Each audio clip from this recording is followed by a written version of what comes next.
মনে রাখবেন, এর পরেও যারা সমাজকে বিকারগ্রস্ত করবার জন্য ওই সমস্ত ফ্যাসিস্টদেরকে আবার ভিন্ন নামে সমাজে প্রতিষ্ঠা করতে চায়, ওরাও চলে গিয়েছে। যারা তাদেরকে প্রতিষ্ঠা করতে চায়, আবারও যারা মানুষকে ভুয়া হামলা মামলা করে এই সমাজকে আবারও দুর্নীতির আঁকড়া বানাতে চায়, ইসলামী আন্দোলন 10 লক্ষ ইসলামী আন্দোলনের কর্মী জিন্দা, ওদের অস্তিত্ব খুঁজে পাওয়া যাবে না। ঠিক কিনা বলে?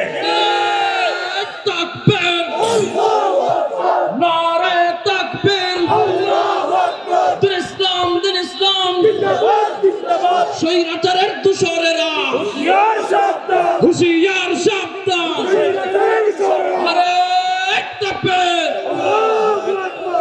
কোনদিন কথাগুলো বলতে চাইনি, দিলেই ছিল যেভাবেই হোক, কিন্তু আফসোস হচ্ছে এত কষ্ট পাওয়ার পরেও এলাকায় আসলে কেমন যেন সবার সাথে মিলে মিশে চলাটা কি সুন্দর মনে হতো। কারণ এটা সামাজিক শিষ্টাচার, এটি একজন মানবের মূল্যবোধ, তার ব্যথা তার ভিতরেই থাকবে। মানে রাখবেন, জওয়ানদেরকে বলছি এই জন্য আমাদেরকে কোরআন পড়তে হবে। রব আমাদেরকে যে ফয়সলার কথা বলেছেন সেই ফয়সলা আমাদেরকে মেনে নিতে হবে। আমি খুব বেশি কথা বলবো না, আমার উপরে কেউ রাগ করবেন। আমি তো আপনাদের ভাই, তো নাকি কারো ভাই, কারো ভাতিজা, কারো বন্ধুই তো, আর কিছু না। কেউ রাগ করবেন না। মনে রাখবেন, ফ্যাসিস্ট চলে গিয়েছে একটা জায়গা থেকে, কিন্তু সমাজের রন্ধ্রে রন্ধ্র ফ্যাসিস্টের অভাব নাই। মসজিদের সভাপতি সুদকু, কথা বলেন না কেন? তাইলে ও কি থাকবে?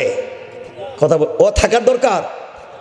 মনে রাখবেন, আজকে সমাজ আমরা নষ্ট করে দিয়েছি।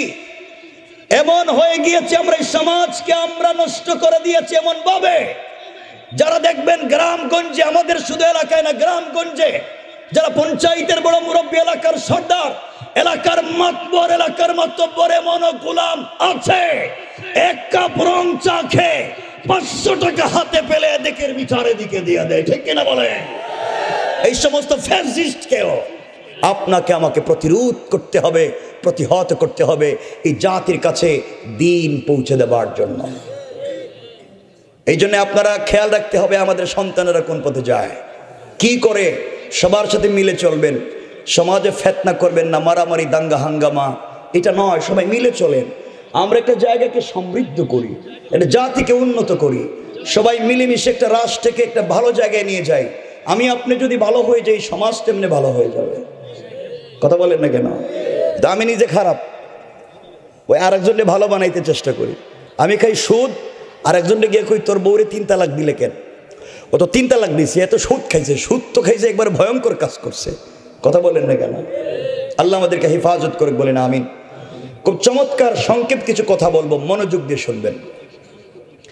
এই পৃথিবীতে কোরআন আল্লাহ দিয়ে বলছেন আলিফ লাম রা কিতাবুন, কোরআন এমন একটা কিতাব, আনজালনাহু ইলাইকা, হে রাসূল আপনার প্রতি অবতীর্ণ করা হয়েছে। এই কোরআনের কাজ কি? কোরআন দিয়ে আপনি তাবিজ কবজ দিবেন, কোরআন দিয়ে আপনি শবে বরাত আর শবে কদর খতম করবেন, কোরআন দিয়ে কেউ মারা গেলে তার বাড়িতে 10 জন মিলে খতম পড়ে 500 টাকা করে নেবেন, কোরআন দিয়ে রমজানুল মুবারকের তারাবিহের সালাত পড়বেন। এই জন্য কোরআন দেন নাই। রব বলেছেন লিতুখরিজান নাস মিনাজ যুলুমাতি ইলান নূর। রব বলেছেন কোরআন একটা ম্যাগনেটিক লাইট, কোরআন একটা বাস্তবিক চুম্বক। সমাজের যেই জায়গায় অন্ধকার থাকবে, অন্ধকারাচ্ছন্ন সমাজকে আলোকিত করবার জন্য একমাত্র কেবলমাত্র শুধুমাত্র একটা কিতাব রয়েছে, যার নাম আল কোরআন। যার নাম কি? আল কোরআন। এই আল কোরআন আমাদেরকে শিক্ষা দিচ্ছে আল্লাহর জমিনে শুধুমাত্র কেবলমাত্র হুকুম চলবে কার? সকলে বললেন না কার? আর তরিকা চলবে রাসূলের। এই পৃথিবীতে আল্লাহর হুকুম আর রাসূলের তরিকা ছাড়া, আমার বাপের তরিকা, আমার দাদার তরিকা, আমার লিডারের তরিকা, আমার পীরের তরিকা কিচ্ছু চলবে না। একমাত্র তরিকা চলবে রাসূল পাক সাল্লাল্লাহু আলাইহি ওয়াসাল্লামের। কথা বুঝতে পেরেছেন? কারণ রাসূল তার 63 বছরের জিন্দেগিতে আমরা এমন একজন লিডার পেয়েছি, আমরা এমন একজন নেতা পেয়েছি, যেই নেতা তার 63 বছরের জিন্দেগিতে একটা মিথ্যা কথা বলেন নাই। আল্লাহু আকবার বললেন না? আমরা এমন একজন লিডার পেয়েছি, তার উপরে সালাত ফরজ হয়ে যাওয়ার পর থেকে একদিনও তিনি নামাজ ছেড়ে দেননি। আমরা এমন একজন লিডার পেয়েছি, যিনি সমাজকে প্রস্ফুটিত করেছেন, শিক্ষা দিয়ে জাতিকে একীভূত করেছেন, সমাজ থেকে ফিতনা দূর করেছেন। সুতরাং আমরা যদি রাসূল পাক সাল্লাল্লাহু আলাইহি ওয়াসাল্লামকে অনুসরণ করতে পারি, এই সমাজ থেকে আজ না হয় কাল সকল ফিতনা উঠে যাবে ইনশাআল্লাহ। ইনশাআল্লাহ। রাসূল কেমন ছিলেন দেখেন। আমার মুসলমান বন্ধুগণ, গভীর মনোযোগ। आकाए नामदार ताजदार मदीना सरकार दो आलम रसूल पाक सल्लल्लाहु अलैहि वसल्लम दुनियार जमीने केमन छिलेन, मानुषेर संगे केमन आचरण करतेन, केमने मिशे जेतेन, के की करलो, कार केमन व्यवहार, कार बडी केमन, कार कापड़ केमन देखतेन ना। मानुष मने करे सकल मानुषेर संगे मिशे जेतेन, মানুষের কল্যাণে কাজ করে যেতেন, রাত দিন সমাজের মানুষের জন্য কল্যাণ করে যেতেন। আল্লাহ রাব্বুল ইজ্জত ওয়াল জালাল বলে দিয়েছেন, বন্ধুরে পৃথিবীর জমিনে একমাত্র কেবলমাত্র শুধুমাত্র আমি আল্লাহর পরে যদি কারো মর্যাদা থাকে, একমাত্র তোমাকে সম্মান আর মর্যাদা দিয়েছি। বন্ধু আমার, তুমি যদি তোমার পৃথিবীর মানুষগুলাকে তোমার আদর্শের দিকে নিয়ে আসতে পারো, আমি আল্লাহ রাব্বুল ইজ্জত ওয়াল জালাল কথা দিলাম, দুনিয়ার জমিনে চলার পথে যদি গুনাহ হয়ে যায়, ভুল হয়ে যায়, অন্যায় হয়ে যায়, নাফরমানি হয়ে যায়, কোরআনে কারীমের 19 নম্বর পারা 25 নম্বর সূরা আল ফুরকানের 65 নম্বর আয়াত থেকে আল্লাহ রাব্বুল ইজ্জত ওয়াল জালাল বলছেন, আমার আল্লাহ বললেন, ওয়াল্লাযীনা ইয়াকুলুনা রব্বানা সরিফ আন্না আযাব জাহান্নাম ইন্না আযাবাহা কানা গারামা।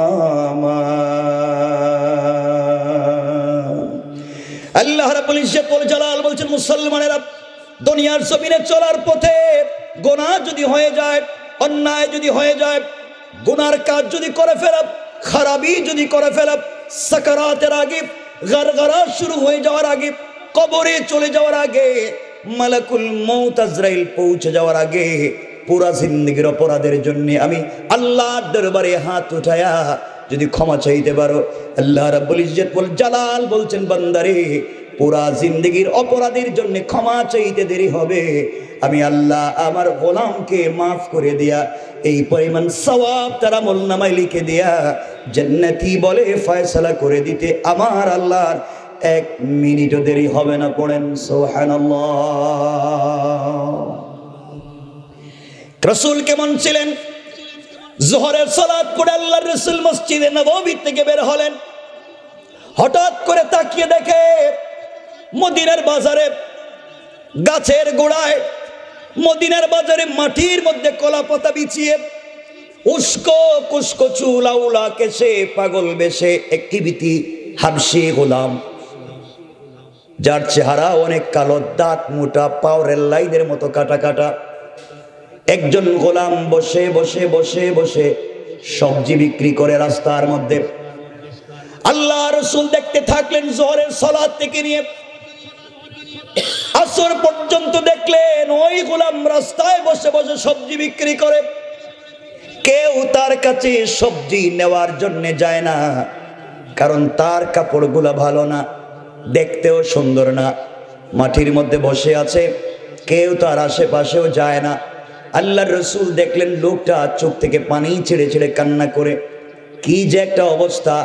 গোলাম বুঝতে পেরেছে মদিনায় কেউ আমার কাছ থেকে কোনো জিনিস কিনে নেবে না। আল্লাহ রাসূল আস্তে আস্তে করে পৌঁছে গেলেন যুবকের কাছে। কেমন ছিলেন আমার রাসূল? যার শরীর থেকে ঘামের গন্ধ বের হচ্ছে, যার শরীরের কাপড়গুলো ছেঁড়া, কালো হাবশি গোলাম কৃতদাস। আল্লাহর রাসূল তার কাছাকাছি পৌঁছে গিয়েছেন, হাতটাকে বগলের ভিতর দিকে ঢুকায়া পিছন দিক থেকে গোলামটাকে জড়িয়ে ধরলেন, আর মদিনার মানুষকে চিৎকার করে বলছেন, শোনো মদিনার মানুষেরা শোনো, আমার একজন গ্রাম থেকে এসেছে, আমার গ্রামের বন্ধু শহরের বন্ধুর কাছে এসেছে শহরে সবজি বিক্রি করতে। কে নিবা আমার বন্ধুর কাছ থেকে সবজি নিবা? তাড়াতাড়ি চলে আসো। মদিনার মানুষেরা এখন পর্যন্ত যারা ওই গোলামের কাছে যায় নাই, তার চেহারা দেখে, তার শরীর দেখে, তার অবস্থা দেখে আল্লাহর রাসূল যখন গোলামটাকে বন্ধু বলে পরিচয় দিয়েছেন, সকল মানুষ তার কাছে এসে যে জিনিসগুলা আগে নেই ডাবল দামে নিতে শুরু করলো।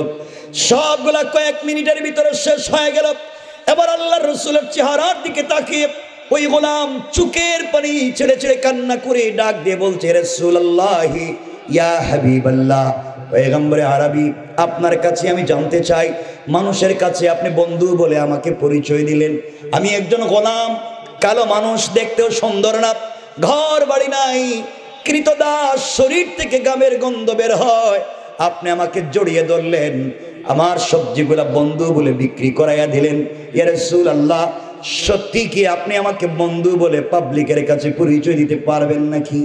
না আমার সবজি বিক্রি করবার কোনো কৌশল তৈরি করলেন গরিব মানুষ দেখে?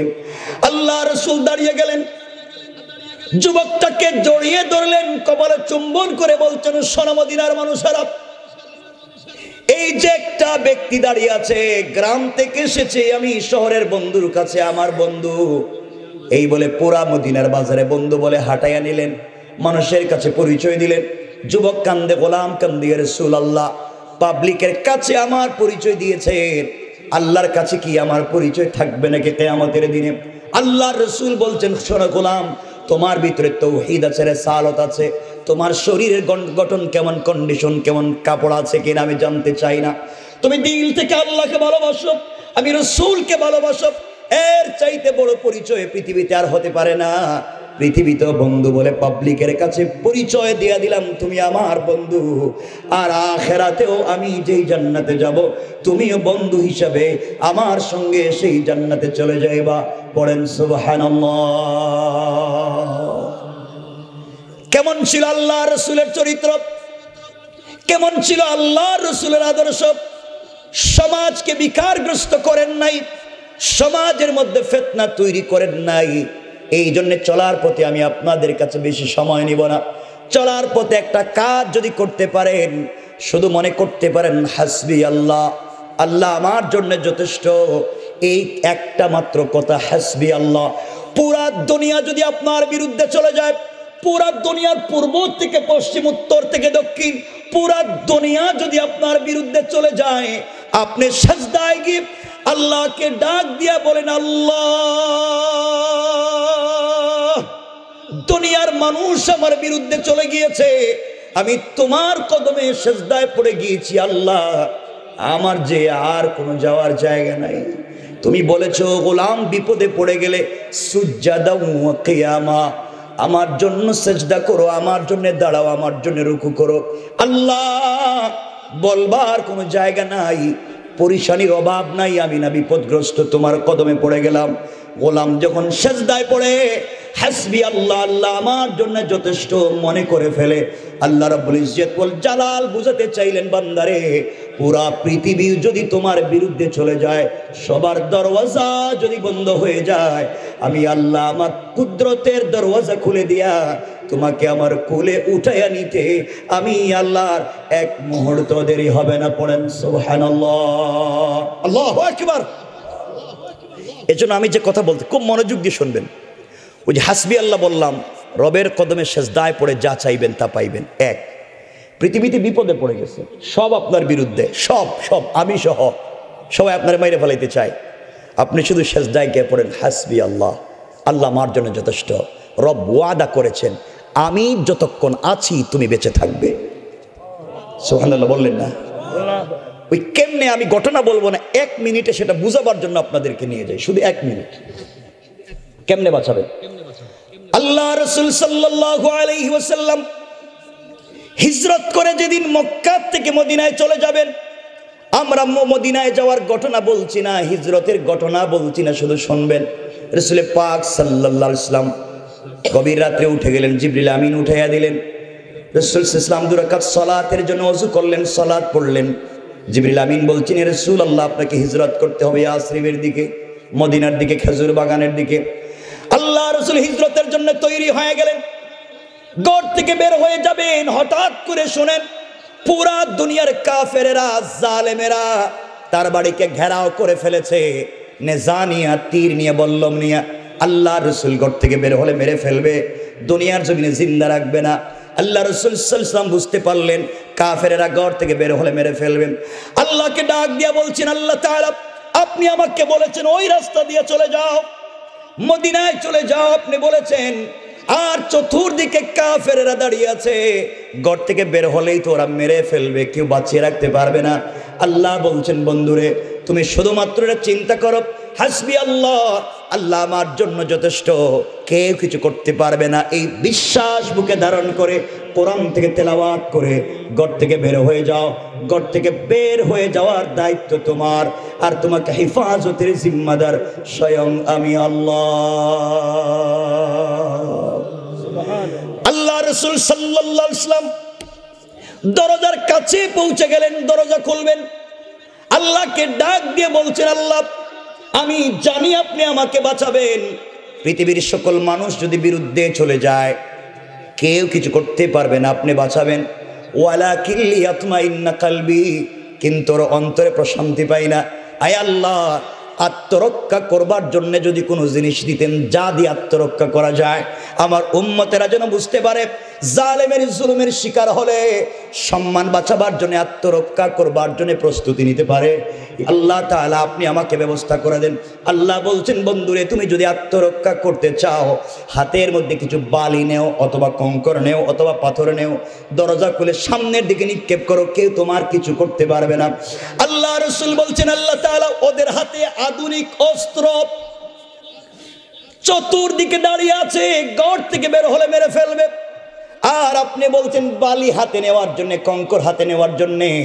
আমি দরজা খুলে যদি সামনের দিকে নিক্ষেপ করি, ডাইনে বামে পিছনে চতুর্দিকে কাফেরেরা আছে, ওরা তো আমাকে মেরে ফেলবে, আল্লাহ কেমনে বাঁচবো? আল্লাহ বলছেন বন্ধুরে আমি যথেষ্ট তোমার জন্য এটা মনে করে কঙ্করগুলা সামনের দিকে নিক্ষেপ করবা, আর চতুর্দিকের কাফেরদের চুকে চুকে পৌঁছে দেওয়ার জিম্মাদার স্বয়ং আমি আল্লাহ। আল্লাহু আকবার। আল্লাহ রসুল আল্লাহর কথার উপরে বিশ্বাস করলেন, দরজা খুললেন, সামনের দিকে কতগুলা পাথর নিক্ষেপ করলেন, তোমার কঙ্কর মারলেন। তাকিয়ে দেখেন কাফেরেরা চোখ রগড়াতে লাগলো, চোখ মুছতে লাগলো, ডাইনে বামে পিছনের কাফেরেরা চোখ মুছতে লাগলো। লম্বা কথা, আল্লাহ রসুল মদিনায় পৌঁছে গেলেন, ঘটনা এখানেই শেষ হয়ে যেতে পারতো, কেউ রসুলকে ধরতে পারলো না। একদিন আল্লাহ তাআলা তার বন্ধুকে বলছেন, বন্ধুরে ওই দিন না পৃথিবীর সকল মানুষ তোমার বিরুদ্ধে চলে গেল, গভীর রাত্রে কেউ ছিল না, একমাত্র ঘরের ভিতরে তুমি ছিল আর আলী ছিল, আলীকে তো বিছানায় শোয়া দিছিলা। ওই সময় ঘর থেকে যে বের হলাম পৃথিবীর লাখ লাখ হাজার হাজার কাফেরেরা তোমার ঘরের সামনে দাঁড়িয়েছিল, কেউ তোমারে দেখলো না। যারা দরজায় দাঁড়িয়েছিল মেরে ফেলবার জন্য তারাও দেখলো না। ব্যাপার কি, কেমনে গেলা? আল্লাহ রসুল চোখের পানি ছেড়ে, কেমনে গেলাম তা তো আমি বুঝি না, আপনি আমাকে বলছেন কঙ্কর সামনে মারবার জন্য, আমি তো মারলাম, পিছনের ডাইনে বামের কাফের থেকে কেমনে বাঁচলাম আমি জানি না। আল্লাহ রাব্বুল ইজ্জত ওয়াল জালাল বলছেন বন্ধু শোনাও আমার, রামাইতা ইযা রামাইতা ওয়ালাকিন্নাল্লাহা রামা। আল্লাহ রাব্বুল ইজ্জত ওয়াল জালাল বলছেন বন্ধুরে তুমি যখন আমার উপরে ভরসা করে হাতের কঙ্করগুলা সামনের দিকে নিক্ষেপ করেছিলা, বিশ্বাস অনেক বেড়ে গিয়েছিল রব আছে, ওই সময় তোমার হাত এটা তোমার থাকে নাই, আমি আল্লাহর কুদরতের হাত হয়ে গিয়েছে, আর আমি আল্লাহ নিজের হাত দিয়া জালেমদের চোখে চোখে পৌঁছে দিয়েছি। আল্লাহু আকবার। এই রব এখন আছেন না নাই? কথা বলেন আছেন না নাই? এজন্য ভেঙে পড়ে যাবেন না, কষ্টে পড়ে গেলে ভেঙে পড়ে যাবেন না। কেউ আপনার কথা শুনছে না, শুনছেন কে? কোথায় বলবেন? কোথায় বলবেন? সেজদায় গিয়ে। কোথায় বলবেন? কথা বলেন, কোথায় বলবেন? সেজদায় গিয়ে বলবেন। রব আপনার কথা শুনবেনি। এই কথাগুলো বলেই আমরা আলোচনা সংক্ষেপ করব। চমৎকার একটা ঘটনা আপনাদেরকে বলতে চাই। কিতাবের নাম তারিখে ইবনে জারির তাবারি। আল্লামা জুলফিকার নকশবন্দি খুতুবাতে জুলফিকারে চমৎকার করে ঘটনা নিয়ে এসেছেন যে আল্লাহর উপরে ভরসা করলে পৃথিবীতে বেঁচে থেকেও জান্নাতের স্বাদ পাওয়া যায়। আমরা অনেক পরেশান থাকি, আমরা অনেক কষ্টে থাকি, আমার কিছু হলো না, আমাকে দিয়ে হবে না, আমি মনে হয় পারবো না, পৃথিবীর সকল মানুষ তোমার বিরুদ্ধে লেগে গেল, সব ভুলে যাও। রসুল পাক তো পুরো দুনিয়া এমনকি তার ঘরের মানুষও তার বিরুদ্ধে চরণ করেছেন। আল্লাহ পাক রসুল পাক ইসলামকে সরকারে কায়নাত বানিয়ে দিয়েছেন। এই জন্য আমি পারবো, আপনিও পারবেন, শুধুমাত্র আপনাকে আমাকে দাঁড়াতে হবে ভরসা করে। কার উপরে? আরো জোরে বলেন, কার উপরে? এই কথাটা আপনারা মনে রাখবেন। যে কথা বলতে চাই এটা হযরত ফাতেমা রাদিয়াল্লাহু তাআলা আনহার জিন্দেগি থেকে একটা ছোট্ট ঘটনা নিয়ে এসে আমরা আলোচনাকে সংক্ষেপ করব। আমরা বসে আছি, দাঁড়িয়ে আছি, কষ্ট পাচ্ছি, খুব লম্বা করব না, কয়েক মিনিট। আপনারা যদি মনে রাখতে পারেন যে আল্লাহ কেমনে আপনাকে আমাকে দিবেন এটা বোঝাবার জন্য, আমার বন্ধুগণ কথাগুলো দিল দিয়ে শুনেন কি বলতে চাই। হযরতে ফাতেমা রাদিয়াল্লাহু তাআলা আনহা তখন পর্যন্ত পৃথিবীতে কাউকে বিয়ে করেন নাই, কারণ তার ওই পর্যায়ের বয়স হয় নাই। চলার পথে এক ইহুদির মেয়ের সঙ্গে তার বন্ধুত্বের সম্পর্ক হয়ে গেল, বান্ধবীয়ানা। একদিন দুই দিনের না, কেউ বলছেন 8 বছর, 6 বছর, 5 বছরের সম্পর্ক। কথাগুলো দিল দিয়ে শোনেন। ফাতেমার সঙ্গে ইহুদির মেয়ের সম্পর্ক হয়ে গেল দীর্ঘদিনের। আমার আপনার চরিত্র কেমন হওয়া চাই? হযরতে ফাতেমা রাদিয়াল্লাহু তাআলা আনহার কাছে ওই মেয়েটা প্রতিদিন সকালবেলা আসে, সারাদিন থাকে, বিকালবেলা চলে যায়। এত আমানতদার, এত ভদ্র, এত সৎ চরিত্রবান মেয়ে পৃথিবীতে আর নাই। ইহুদির মেয়েটা আশ্চর্য হয়ে গেল, মানুষের চরিত্র কি এত সুন্দর হতে পারে, এত অমায়িক ব্যবহার হতে পারে, সবার সঙ্গে চমৎকার কথা বলে, কাউকে গালি দেয় না, গীবত শিকায়াত করে না, সমালোচনা করে না। মেয়েটা হযরতে ফাতেমার চরিত্র দেখে অভিভূত হয়ে গেল, কিন্তু কালিমা পড়ে মুসলমান হয়নি। ওই মেয়েটা আস্তে আস্তে বড় হয়ে গেল। ইহুদির মেয়েটা একদিন তার বাবার কাছে গিয়েছে, বাবার কাছে গিয়ে বলছে, আব্বাজান, আমি এই পৃথিবীতে একজন মেয়েকে খুব ভালোবাসি, পছন্দ করি, মুহাম্মদ ইবনে আব্দুল্লাহর মেয়ে। তার কাছ থেকে অনেক সুন্দর সুন্দর কথা পেয়েছি, আদর্শ পেয়েছি। ইহুদি চিন্তা করছে আমার মেয়েটা বোধহয় আস্তে আস্তে ওর সাথে মিশে মিশে আবার খারাপ হয়ে যায়। কারণ আপনার ছেলে যদি একজন ইসলামী আন্দোলনের কর্মীর সঙ্গে মিশে যায়, টাকনোর উপরে প্যান্ট পরবে, হয়তো মুখে দাড়ি রাখবে, পকেটে মেসওয়াক থাকবে, কিন্তু আপনার কাছে জঙ্গির মতো দেখা যায়। মনে রাখবেন, আপনার সন্তান একজন ভদ্র যুবকের পাশে থাকবার কারণে সালাতে হয়েছে, নামাজ কায়েম করে, কিন্তু সে যদি আরেকজনের কাছে যেত, হয়তো চান্দাবাজ আর দুর্নীতিবাজ হয়ে যেত। কণ্ঠে কেনা মনে রাখবেন মুসলমানেরা কি বলতে চাই। সমাজে আপনার সন্তানকে বন্ধু নির্বাচনের ব্যাপারে আপনি দেখবেন আপনার সন্তান কাকে বন্ধু বানাচ্ছে, কার সঙ্গে মেলামেশা করে, কার কাছে যায়।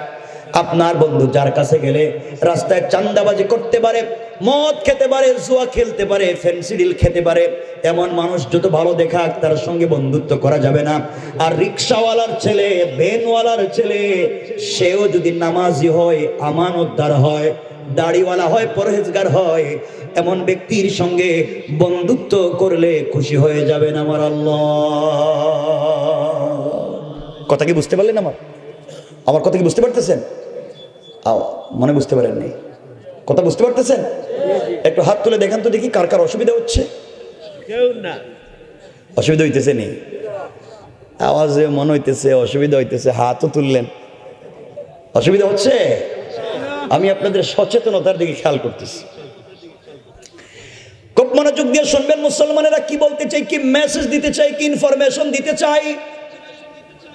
ও যুবকেরা শোনো, আমি তোমাদের মতো ভাই, দিলে বুকের ভিতরে অগাধ ভালোবাসা নিয়ে বসেছি। একসাথে আমরা জান্নাতে যেতে চাই, একসাথে সমাজে দিন কায়েম করতে চাই। মনোযোগ দিয়ে শুনবা কথাগুলা। ওই মেয়েটা যখন এই কথাগুলা বলছে, ইহুদি চিন্তায় পড়ে গেল, আহারে তাহলে আমার মেয়ে বিপদে চলে যায়। ওই মেয়েটাকে বিয়ে দেওয়ার জন্য একটা ছেলে ঠিক করলো, ইহুদির ছেলে, পয়সাওয়ালার ছেলে। কথাগুলা দিল দিয়ে শুনবেন। মেয়েটা একদিন তার বাবার কাছে গিয়েছে, ইহুদি ডাক দিয়ে বলেছে, মেয়ে, ও আমার কলিজার টুকরা মেয়ে, তুমি আমার একটা মাত্র সন্তান, তোমাকে বিয়ে দিতে চাই মা। এই পৃথিবীর এক পয়সাওয়ালার ছেলে, শিল্পপতি ইহুদির ছেলেকে ঠিক করেছি, তোমাকে বিয়ে দিতে চাই, বলো না তুমি কি বিয়েতে রাজি? ইহুদির মেয়ে ডাক দিয়া বলছে, আব্বাজান, আপনি আমার জন্য ছেলে ঠিক করেছে, আমি বিয়েতে রাজি কিনা আপনি জানতে চাইলেন। বাবা, আগামী কালকে সন্ধ্যা পর্যন্ত আপনি আমাকে সময় দিবেন, সন্ধ্যার আগে আগে আপনার কাছে ফাইনাল ডিসিশনের সিদ্ধান্ত জানায়া দেব। মেয়েটা বাবার কাছ থেকে বিদায় নিয়ে পৃথিবীর কোন মানুষের সঙ্গে পরামর্শ করে নাই, দুনিয়ার কোন মানুষের কাছে যায় নাই, তার আরো বন্ধু বান্ধব আছে, আত্মীয় স্বজন আছে, তাদের কাছেও যায় নাই। মেয়েটা দিনের বেলা সকালবেলা হযরতে ফাতেমা রাদিয়াল্লাহু তাআলা আনহার কাছে পৌঁছে গিয়েছে, জড়িয়ে বলছে, বোন রে, আজ আমি এসেছি আমার লাইফের ফাইনাল সিদ্ধান্ত জানতে চাই, আমি আমার লাইফের ফাইনাল ডিসিশন তোমার কাছ থেকে পরামর্শ নিতে চাই, বলো না তুমি কি আমাকে একটা উত্তম ফয়সালা, উত্তম পথ দেখাইয়া দেবে। হযরতে ফাতেমা বলছেন, বলো বোন কি জানতে চাও? মেয়ে ডাক দিয়া বলছে, ফাতেমা, দীর্ঘদিন পর্যন্ত তোমার সঙ্গে আমার বন্ধুত্ব আর সম্পর্ক, আজ পর্যন্ত তোমার কাছ থেকে কোনো খারাপ কথা শুনিনি, বন্ধু হিসাবে কোনোদিন খারাপ কোনো পরামর্শ দাওনি। আমার চোখে দেখা তোমার কাছে যত মানুষ এসেছে সবাইকে উত্তম ফয়সালা দিয়েছো, উত্তম পরামর্শ দিয়েছো, চলার পথে জিন্দগিতে গীবত শিকায়াত শেখা পরনিন্দা করো নাই। আজ তোমার কাছে এসেছি, আমার বাবা আমার জন্য ছেলে ঠিক করেছে, বিয়ে দিতে চায়, জানতে চাই ওই বিয়েতেই আমি রাজি হব কিনা তোমার কাছ থেকে জানতে চাই। ফাতেমা বলছেন, বোন রে, তুমি ইহুদি, আমি মুসলিম, তোমার পার্সোনাল বিষয়ে আমি কোনো কথা বলতে পারি না। মেয়েটা বলছে, ফাতেমা, আমি চাইলে আমার বাবার সঙ্গে পরামর্শ করতে পারতাম, মায়ের সঙ্গে পরামর্শ করতে পারতাম, কিন্তু বুঝতে পেরেছি তুমি মুসলমান, আমি ইহুদি, কিন্তু তোমার মতো উত্তম চরিত্রের মানুষ পৃথিবীতে আর নাই। বাহির থেকে মানুষ তোমাকে গালি দেয়, তোমার বাবাকে গালি দেয়, তোমার বাবা সালাতে দাঁড়িয়ে গেলে উঠের নাড়ি বুড়ি মাথার মধ্যে ফেলে দেয়, সব ঠিক আছে, মানুষ গালি দেয়, সব ঠিক আছে, আমি কাছাকাছি থেকে দেখেছি তোমার মতো চরিত্রবান মানুষ আর হয় না। তুমি আমাকে বলো ওই বিয়েতেই আমি রাজি হব কিনা, তোমার কথাই সিদ্ধান্ত। ফাতেমা বললেন, বোন রে, আমার মন বলছে পৃথিবীর কোনো বাবা চায় না তার মেয়েটা স্বামীর বাড়িতে কষ্টে থাকুক, পৃথিবীর কোনো বাবারই চায় না। এই জন্য তোমার বাবা তোমার জন্য যেই ছেলে ঠিক করেছে, বিয়েতে রাজি হয়ে যাও, তোমার জন্য কল্যাণ রয়েছে, উপকার রয়েছে। মেয়েটা চোখের পানি ছেড়ে দিয়েছে, ফাতেমাকে জড়িয়ে ধরেছে, বোন রে, তোমার কথায় আমি খুশি হয়ে গিয়েছি, তুমি বলেছো বিয়ে করবার জন্য আমার আর কোনো কষ্ট নাই, আমি রাজি হয়ে গেলাম। ফাতেমা, ছেলেটা দেখতে সুন্দর কিনা, পয়সা আছে কিনা, ঠিক মতো কথা বলতে পারি কিনা, আদর্শবান কিনা আমি জানতে চাই না, তুমি বলেছো তোমার কথার উপরে তোমার মতো উত্তম বন্ধু হতে পারে না, তুমি বলেছো বিয়েতে রাজি, কিন্তু ফাতেমা আমার একটা শর্ত আছে। ফাতেমা বললেন, শর্ত তোমার বাপকে বলবা, আমাকে কেন? মেয়ে ডাক দিয়ে বলছে, ফাতেমা, আমার শর্ত হলো একমাত্র, কেবলমাত্র শর্ত হলো তুমি যদি আমার বিয়েতে যাও, আমার পাশে বসে আমার মাথায় হাত রেখে কল্যাণের জন্য সৃষ্টিকর্তার কাছে কল্যাণ কামনা করো। কারণ তুমি অন্য ধর্মের হতে পারো, কিন্তু তোমার চরিত্র এত সুন্দর, আমি পৃথিবীতে এমন মানুষ পাই নাই, আমি চাই তুমি আমার পাশে বসে বন্ধুত্বের আবদার রক্ষা করবা। ফাতেমা বলছেন, বোন রে, এটা কখনো হতে পারে না, আমি যদি তোমার বিয়েতে যাই আমার বাবাকে মানুষ গালি দিবে, তোমার সোসাইটির মানুষেরা, তোমার সামাজিক মানুষেরা তোমার বাপকে গালি দিবে, আমি যেতে পারবো না। মেয়ে ডাক দিয়ে বলছে, ফাতেমা, তুমি যদি আমার বিয়েতে না যাও, আমার বাড়িতে না যাও, আমার মাথায় হাত রেখে কল্যাণের দোয়া না করো, কল্যাণ কামনা না করো, পৃথিবীর একমাত্র চোখে দেখা মেয়েটা যদি আমার জন্য কল্যাণ কামনা না করে, আমি মরে যেতে পারি, আসমান জমিন ভেঙে যেতে পারে, কিন্তু তোমার মতো সচ্চরিত্রবান একটা মেয়েকে আমার পাশে না বসাইয়া আমি পৃথিবীর কোনো ছেলেকে বিয়ে করব না। আল্লাহু আকবার, বলেন আল্লাহু আকবার। কেমন চরিত্রবান বন্ধুর দরকার সমাজে ভালো মানুষ হতে গেলে। তোমার বন্ধু তোমাকে খারাপ পথে নিয়ে যেতে পারে, আর ভালো বন্ধু হলে ফজরের সময় সালাতের জন্য ডেকে তোমাকে দেবে, জান্নাতের পথ তোমাকে দেখিয়ে দেবে, কল্যাণের পথ তোমাকে দেখিয়ে দেবে। এই জন্য চলার পথে একটা বন্ধু নির্বাচন করতে যেন আমরা ভুল না করি। কথাগুলো শোনো কি বলতে চাই। আমার বন্ধুগণ, ফাতেমা আবেগী হয়ে গেলেন, মেয়েটা বলছে মরেই যাবে রাত্রি। এক পর্যায়ে আবেগী হয়ে ডাক দিয়ে বলছেন, বোন রে, ইনশাআল্লাহ কথা দিলাম আমি তোমার বিয়েতে যাব, তুমি কোনো খারাপ কাজ করো না। মেয়েটা খুশি হয়ে গিয়েছে। শুনেন না কি বুঝাতে চাই। বাবার কাছে গিয়ে বলছে, আব্বাজান, আব্বাজান, তুমি আমার জন্য ছেলে ঠিক করেছো বাবা, ওই ছেলে কি করে আমি জানতে চাই না, ছেলে সুন্দর কিনা আমি বুঝতে চাই না, ছেলের পয়সা আছে কিনা, সামাজিক কোনো মূল্যবোধ আছে কিনা জানতে চাই না। তুমি বলেছো আমি ওই বিয়েতে রাজি, বাবা বিয়েতে রাজি, আমার কোনো আপত্তি নেই। ইহুদি খুশি হয়ে গেল, সবাইকে ইনভাইট শুরু করে দিল। মেয়ে বলছে আব্বা জান আমার একটা শর্ত আছে। মা তোমার আবার শর্ত কি? তুমি না চাইলেই তো সব তোমাকে আমি দিয়ে দিব।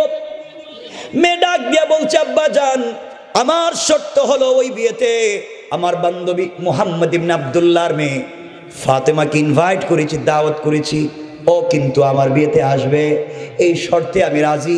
এই কথা শুনে ইহুদির মাথা পায়ের রক্ত মাথায় উঠে গেল। কি বলল ফাতেমা? ও আমার জাত শত্রু, ওর নাম শুনলেই মাথা গরম হয়ে যাও, আমার ধর্মের বিরুদ্ধে চলে গিয়েছে, ও আবার তাওহীদ আর রিসালাতের দাওয়াত দেয়। ওর মেয়েকে যদি আমার বাড়িতে নিয়ে আসো আমার মান সম্মান থাকবে না, প্রয়োজনে পৃথিবীর কোনো ছেলের সঙ্গে তোমাকে বিয়ে দিব না। এরপরে ফাতেমাকে বাড়িতে আসতে দিব না, বাধা দিয়ে দিলাম। মেয়েটা দাঁড়িয়ে গিয়েছে, ডাক দিয়ে বলছে আব্বা জান এই পৃথিবীতে চলার পথে কোনোদিন তোমার চোখের সামনে দাঁড়িয়ে আমি মেয়ে হিসাবে কোনোদিন কথা বলি নাই, কথা বাড়াই নাই, জবাব দেই নাই। আজ আমি কথা বলতে চাই আব্বা জান, আপনার সঙ্গে কিছু পরিষ্কার কথা বলতে চাই। এই পৃথিবীতে চলার মতো ফাতেমার মতো উত্তম চরিত্র সচ্চরিত্রবান কোনো মেয়ে আমার চোখে দেখি নাই। আর তাকে কিনা আমার বাড়িতে আসতে শুধু ধর্মের কারণে আপনি বাধা দিচ্ছেন। বাবা শুনে রাখেন, ফাতেমা আসলে আপনি আমাকে বিয়ে দিবেন না। আমিও কথা দিলাম ফাতেমাকে যদি আসতে বাড়িতে বাধা দেন এই পৃথিবী ধ্বংস হয়ে যেতে পারে, পৃথিবীর কোনো ছেলের সঙ্গে আমাকে কোনোদিন বিয়ে দিতে পারবেন না। ইহুদি চিন্তায় পড়ে গিয়েছে, কি রে আমার একটা মাত্র মেয়ে, আর ও যদি বিয়ে নাই করে তাহলে আমার সম্মান থাকবে কেমনে, এই সমাজে আমি মুখ দেখাবো কেমনে, পাবলিকের দাওয়াত দিয়েছি। ইহুদি কৌশল শুরু করলো। শয়তানেরা ওই বিপদে পড়লে কৌশল করে, ঠিক না? কথা বলছেন না কেন? বেঁচে থাকবার জন্য যত কৌশল আছে সব তারা ইউজ করে, ব্যবহার করে, কিন্তু জানে না তারা ষড়যন্ত্র করে বিপদগ্রস্ত করবার জন্যে। আর রব বলেছেন তিনি কৌশল করেন। আল্লাহু আকবার বললেন না? আল্লাহু আকবার। আমার আল্লাহ কোরআনে বলছেন ওয়া মাকারু ওয়া মাকারাল্লাহ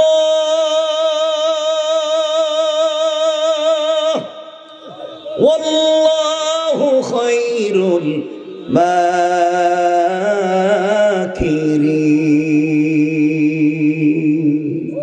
তোমরা কিসের ষড়যন্ত্র করছো?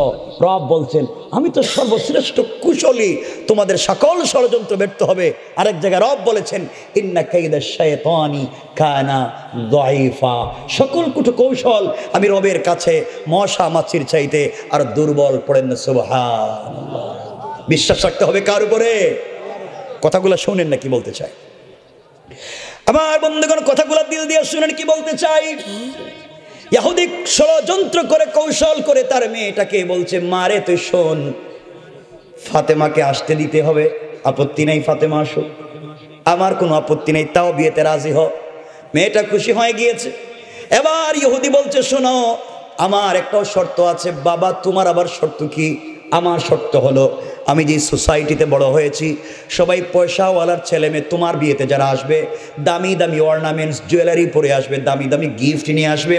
মুহাম্মদ ইবনে আব্দুল্লাহ গরিব মানুষ, 3 বেলা 1 বেলা খাবার নাই, থাকবার মতো ঘর নাই, তার ঘরে মাসের পর মাস চলে যায়, চুলায় কোনো আগুন জ্বলে না। তার মেয়ে যখন কাপড় পরবে ছেঁড়া কাপড়, পুরাতন কাপড় পরে, সে যদি ছেঁড়া কাপড় পরে তোমার বিয়েতে আমার বাড়িতে আসে মান সম্মান ইজ্জত থাকবে না। সুতরাং সে যদি তোমার বিয়েতে আমার বাড়িতে আসতে হয় আমার একটাই শর্ত, সে যেন একটা নতুন পোশাক পরে আসে, সামাজিকতা শিষ্টাচার মূল্যবোধ সামাজিকতা রক্ষা করে আসে। ইহুদির চিন্তা হলো ফাতেমা কাপড়ও পাবে না, আসতেও পারবে না, ফাতেমা কাপড়ও পাবে না, আসতেও পারবে না। এটা কৌশল করে দিল। মেয়েটা দৌড়াইয়া ফাতেমার কাছে এসে বলছে বোন তোমার নাম শুই না আমার বাপ গালি দেয়, তোমার বাপরেও গালি দেয়, দেখতেই পারে না। এখন তুমি বিয়েতে যাওয়ার বাপ তো কিছুতেই মানে না, একটা শর্ত দিছে তুমি যদি একটা নতুন পোশাক পরে যাও। ফাতেমা একথা শুনে চোখের পানি ছেড়ে হাউমাউ করে কাঁদতেছে। বোনরে কি বললি? আমাদের ঘরে মাসের পর মাস চলে যায়, চুলায় কোনো আগুন জ্বলে না, আমার কোনো অনুযোগ নাই, আমার কোনো অভিযোগ নাই, আমি তো সব রবের জন্য করে ফেলেছি, দুনিয়ায় কতদিন কষ্ট করব, এটাই তো নিয়ম। কিন্তু আমি বাপের কাছে বলতে পারবো না, বাপ তো নিজেই কষ্ট করেন দিনের জন্য, আমি বাবার কাছে কাপড় চাইতে পারবো না।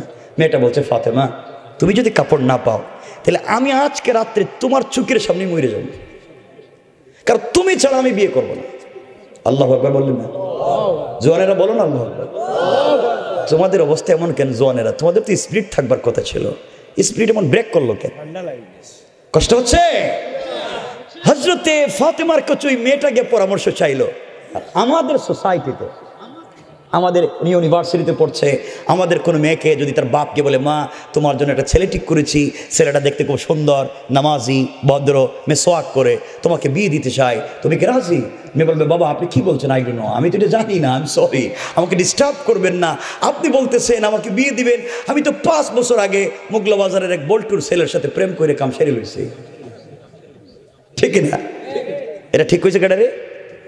এতক্ষণ কইছি ঠিক কয় না, এখন ঠিক কইছে কেডা? এখানে দেখতে খুব গরম দেখতেছি, এতক্ষণ বললাম কিছু বলে না।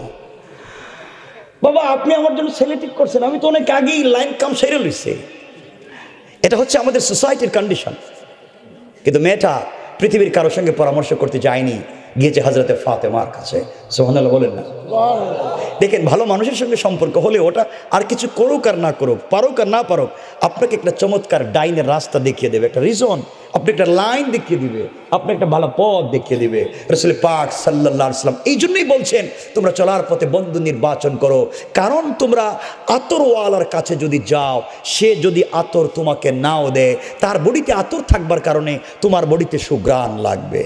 আর যদি তুমি কোনো কর্মকারের কাছে যাও, কামারের কাছে যাও, তুমি যদি কামারের কাজ নাও করো, তার কাছে বসবার কারণে ধোঁয়াও লাগবে, বডি কালো হয়ে যেতে পারে। ঠিক কিনা? এই জন্য আমাকে চলবার পথে চমৎকার বন্ধু নির্বাচন করতে হবে, ভালো মানুষ নিজেকে হতে হবে, ভালো মানুষ সমাজকে বানাতে হবে। খুব মনোযোগ দিয়ে কথাগুলো শোনেন, আসলে রব যে আমাদেরকে কি দিতে পারেন শোনেন। কষ্ট হচ্ছে না তো? করো আমার মুসলমান বন্ধুগণ, কথাগুলো দিল দিয়ে শুনেন কি বলতে চাই। এবার ইহুদির মেয়েটা চোখের পানি ছেড়ে ফাতেমাকে ডাক দিয়ে বলেছে, ফাতেমা তোমার সঙ্গে আমি একটা কথা বলতে চাই। তুমি আমাকে কতদিন বলেছো এই পৃথিবীর একজনের সঙ্গে তোমার সম্পর্ক, তোমার প্রেম, পৃথিবীতে একজনকে তুমি মন প্রাণ উজাড় করে ভালোবাসো। ফাতেমা তুমি আমাকে বলেছো তোমার সৃষ্টিকর্তা আল্লাহর সঙ্গে তোমার গভীর সম্পর্ক, সারাদিন কষ্ট করে না খেয়ে কে কাটাইয়া দাও, রাত্র হয়ে গেলে অন্ধকার যখন হয়ে যায়, সিজদায় পড়ে রবকে যখন ডাক দিয়ে বলছো আল্লাহ। ফাতেমা তুমি আমাকে বলেছো সিজদায় গিয়ে যখন আল্লাহকে ডাক দিছো, রব তোমার কথাগুলো ভালো করে শুনে, নামাজে দাঁড়াইয়া সূরা ফাতিহা তিলাওয়াত করে রব তোমার কথার জবাব দেয়। ও ফাতেমা তুমি আমাকে বলেছো তোমার রব আসমান জমিন বানাইছে, তোমার রব চন্দ্র সূর্য সব তৈরি করছে, তোমার রব প্রতিদিন পূর্ব দিগন্তে সূর্য উঠায়, পশ্চিম দিকে সূর্য ডুবায়, তোমার রবের অনেক শক্তি, তোমার রব চাইলে 1 সেকেন্ডে ধনীকে গরিব বানাতে পারে আর গরিবকে ধনী বানাতে পারে, তুমি বলেছো। ফাতেমা তাই যদি সত্য হয়, তার জন্য যদি তুমি জীবন যৌবন বিসর্জন করে থাকো, একমাত্র তাকে ভালোবেসে তাকে পাওয়ার জন্য যদি এত কিছু করে থাকো, সারাদিন কষ্ট করো, রাত হয়ে গেলে কদমে সিজদায় পড়ে কান্না করে বলো আল্লাহ তুমি ছাড়া যে আমার আর কেউ নাই, আমি জানি এই পৃথিবীতে আমার চাইতে অনেক তোমার মায়ার বান্দা বান্দি আছে, রব তুমি জানো তুমি ছাড়া আমার যে আর কোনো আল্লাহ নাই, বলো না কার দরজায় যাব, কার কাছে গিয়ে মনের ব্যথা গুলো খুলে বলবো। এইভাবে ফাতেমা যখন চোখের পানি ছেড়ে ছেড়ে গভীর রজনীতে কান্না করে, ফাতেমাকে মেয়েটা বলছে, ফাতেমা তুমি না বলছো তোমার রবের অনেক ক্ষমতা, তোমার রব কি পারে না তোমাকে একটা নতুন পোশাকের ব্যবস্থা করে দিতে?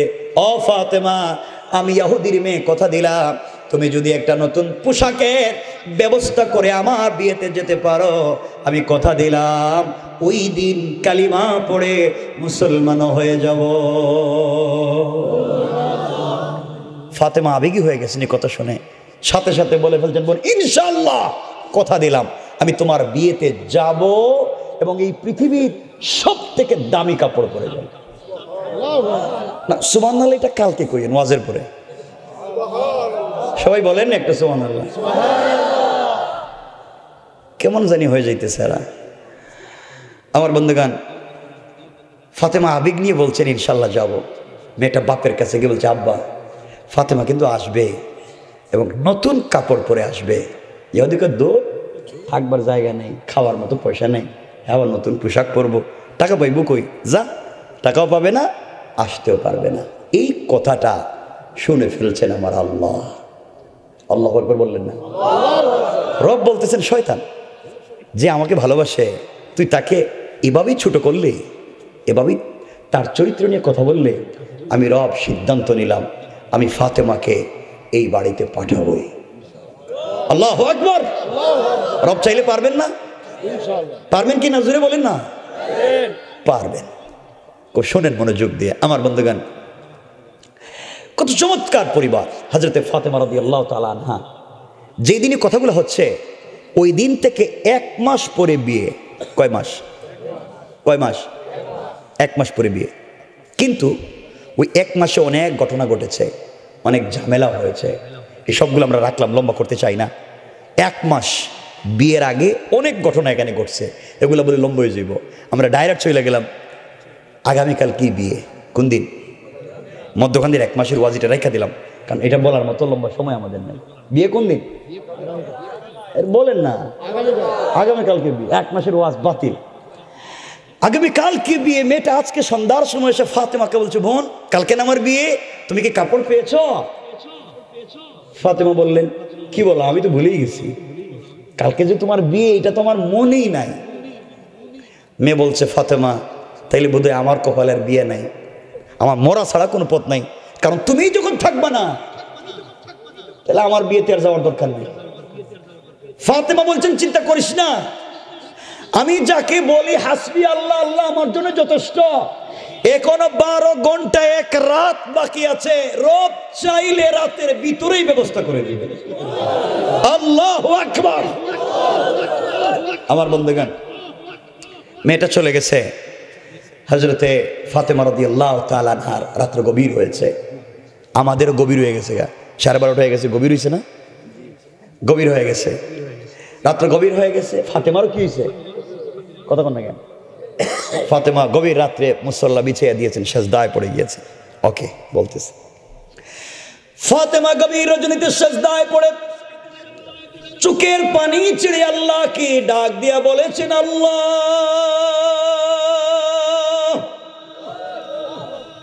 এই পৃথিবীতে বলবার মতো আর কোনো জায়গা নাই। আয় আল্লাহ, আমার যদি মায়ের পেটের একটা ভাই থাকতো, আমি ফাতেমা ভাইয়ের কাছে গিয়ে মনের কথাগুলা খুলে বলতাম, ভাই কিন্তু আমার কথাগুলা শুনতো। আল্লাহ আমার যে ভাই নাই, আয় আল্লাহ আমার যদি কলিজার টুকরা মা খাদিজা এই পৃথিবীতে বেঁচে থাকতেন, আমার মা মক্কার সবথেকে ধনী মেয়ে ছিলেন, মহিলা ছিলেন, তোমাকে ভালোবেসে আমার বাবার প্রেমে পাগল হয়ে সবগুলা সম্পত্তি দ্বীনের রাস্তায় ব্যয় করে দিল। আল্লাহ মাও যে দুনিয়ার জমিনে নাই, আমি মায়ের কাছে বলবার মতো জায়গা নাই।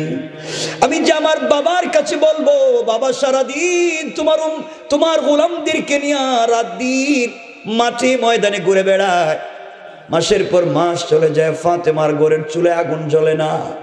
আল্লাহ কোনোদিন তোমার কাছে কোনো অনুযোগ অভিযোগ করি নাই, আজ তোমার কাছে একটা কথা আমি বলতে চাই, সত্যি আমি তোমাকে ভালোবাসি, মন প্রাণ উজাড় করেতে সন্দেহ নাই, কিন্তু তুমি আমাকে কতটুকুন ভালোবাসো আমি জানি না। চলার পথেই তো মনে করি হাসবি আল্লাহ, তুমি আমার জন্য যথেষ্ট, এই পৃথিবীতে তুমি ছাড়া আমার কেউ কিছু করতে পারবে না।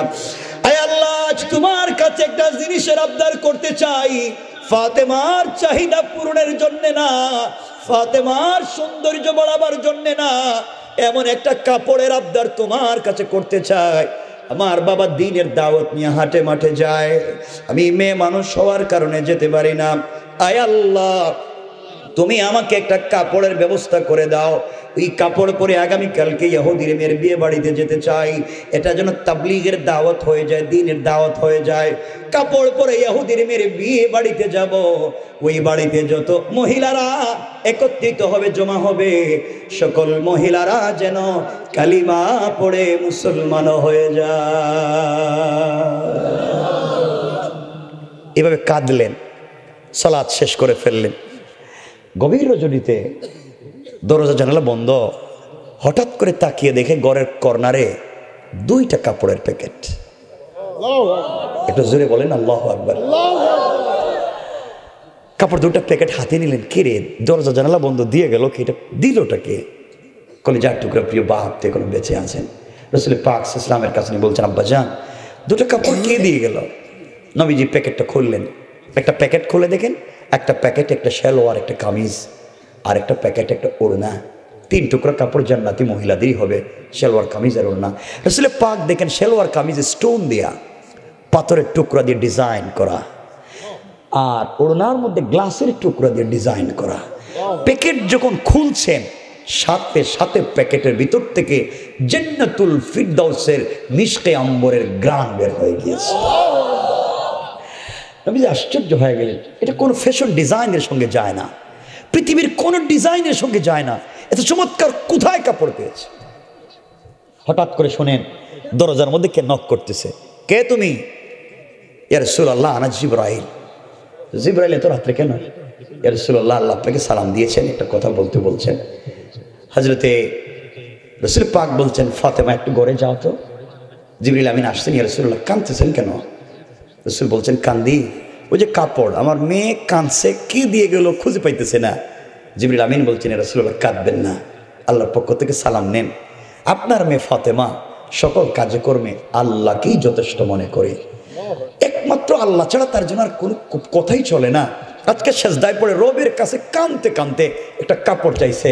রব চিৎকার করে আমাকে বলছেন, জিবরাইল, যে আমার জন্য জীবন যৌবন বিসর্জন করতে পারে, যে আমার জন্য সারা রাত সেজদায় পড়ে কাঁদতে পারে, যাও না জান্নাতুল ফিরদাউস থেকে একটা পূর্ণাঙ্গ ড্রেস কাপড় নিয়ে ফাতেমার ঘরে হাজির হয়ে যাও। ইয়া রাসূলুল্লাহ, এটা তো আমি নিয়ে এসেছি। রাসূল পাক আরো কতক্ষণ কাঁদলেন যে আমার মা মরা মেয়েটাও আল্লাহর সঙ্গে কত চমৎকার সম্পর্ক করতে পারছে। লম্বা কথা আমরা সংক্ষেপ করে দিচ্ছি, কষ্ট হচ্ছে।